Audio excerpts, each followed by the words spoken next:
નમસ્કાર વિદ્યાર્થી મિત્રો, આજે લેવાયેલ તત્વજ્ઞાન વિષયની અંદર સંપૂર્ણ પેપર સોલ્યુશનની સમજૂતી મેળવીશું। આપણે જે આઈએમપી આપ્યું હતું એમાંથી જ પરફેક્ટ પૂછેલું છે। તો તમારે કેટલા તત્વજ્ઞાનની અંદર આવશે, 100માંથી 100 કેટલા વિદ્યાર્થીઓને આવી શકે તેમ છે અને તમારે કેટલા ગુણ આવવાના છે એ ફટાફટ કમેન્ટ કરીને તમારે જણાવવાનું છે। તો આપણે સેક્શન એની શરૂઆત કરીએ। પહેલું છે નીચેનામાંથી એકમુખી કારક કયું છે? તો નિષેધ એ એકમુખી કારક છે, એટલે કે ઓપ્શન નંબર સી આવે છે। એના પછી જોઈએ તત્વજ્ઞાન અઘરો વિષય નથી, આ વિધાન કયા પ્રકારનું છે? તો આ વિધાન સંયુક્ત પ્રકારનું છે। તત્વજ્ઞાન અઘરો વિષય નથી એટલે સંયુક્ત। એના પછીનો જોઈએ આપણે તો કે દલીલમાં આધાર વિધાનોની સંખ્યા કેટલી હોય છે? તો એક કે એકથી વધુ હોય છે। દલીલમાં આધાર વિધાનોની સંખ્યા એક કે એકથી વધુ હોય છે। આપણે જે આઈએમપી આપ્યા હતા ને એમાંથી જ પૂછાયેલું છે। પછી આધાર વિધાનોના એક સમુચ્ચયમાંથી શું નિષ્પન્ન કરી શકાય છે? તો ફલિત વિધાન નિષ્પન્ન કરી શકાય છે। પછી ઉત્તરાંગના નિષેધ પરથી પૂર્વાંગના નિષેધને લગતા નિયમને શું કહે છે? તો એમટીનો નિયમ કહે છે, ઓપ્શન નંબર બી આવે છે। પછી રૂપલક્ષી સાબિતીમાં ત્રોસિલિટી આગળ લખવામાં આવતો પી શેનો અર્થ નિર્દેશ કરે છે? તો કે આધાર વિધાનનો નિર્દેશ કરે છે।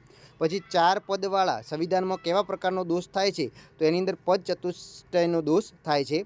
પછી નિરુપાધિક સંવિધાનમાં પ્રત્યેક પદનો ઉપયોગ કેટલી વાર થાય છે? તો પ્રત્યેક પદનો ઉપયોગ 2 વાર થાય છે।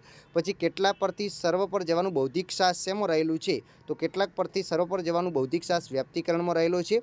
પછી અનિવાર્ય શરતોનો સમુચ્ચય એટલે શું? તો કે પર્યાપ્ત શરત એ અનિવાર્ય શરતોનો સમુચ્ચય છે। એના પછી જોઈએ અનુમાનના પ્રમાણ કયા પ્રમાણ પર આધાર રાખે છે? તો પ્રત્યક્ષ પ્રમાણ પર આધાર રાખે છે।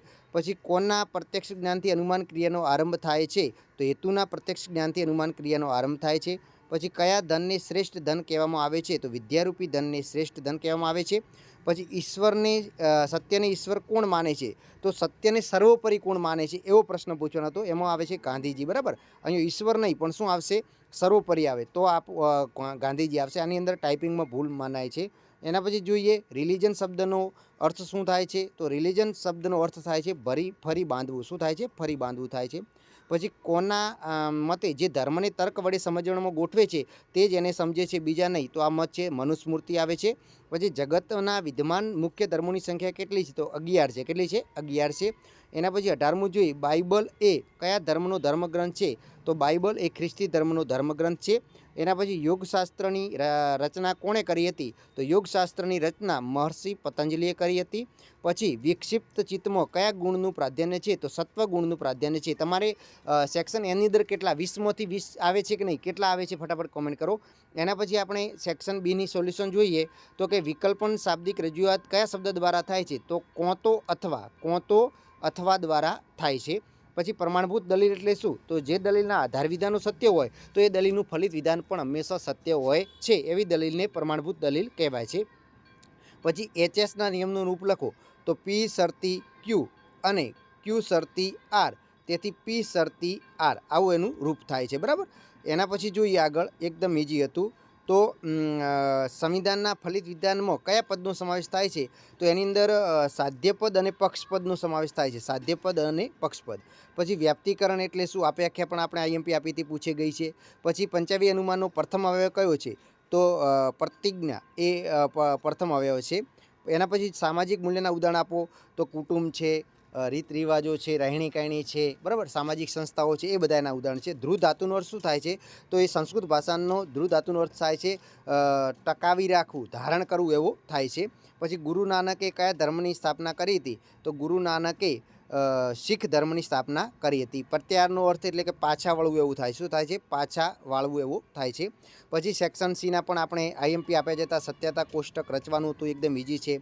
પછી આ પ્રાતિક રજૂઆત કરવાની હતી દલીલની, એમપીના નિયમનું કથન અને રૂપ લખવાનું હતું, બરાબર। ઉત્તરાંગ ના સ્વીકાર પરથી પૂર્વાંગનો ઉત્તરાંગના નિષેધ પૂર્વાંગ એમપીનું રૂપ હતું, બરાબર। પછી નીચેની દલીલ પ્રમાણભૂત બને એ રીતે ખાલી જગ્યા પૂરવાની હતી। એના પછી આપણે જોઈએ તો મધ્યપદ કોને કહેવાય છે? જે આધાર વિધાનો અને બંને આધાર વિધાનોમાં આવતા પદને જે આકૃતિ રચાય છે એને મધ્યપદ કહેવાય છે, બરાબર। અહીંયા આકૃતિભેદ અને આકૃતિ અહીંયા જો કે સર્વ નેતાઓ નીડર છે, કેટલા ગુજરાતી નેતાઓ છે, તેથી કેટલા ગુજરાતીઓ નીડર છે। અહીંયા જે નેતાઓ છે એ મધ્યપદ બન્યો છે, બરાબર।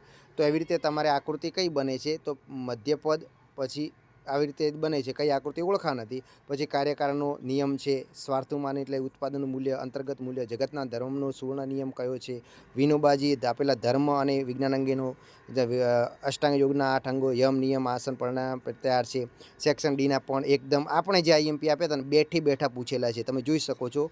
બેઠે બેઠા આપણે જે આઈએમપી આપ્યા હતા એ બધા આવેલા છે. હિન્દુ ધર્મના સ્થાપક કોઈ નથી, જૈન ધર્મના છે.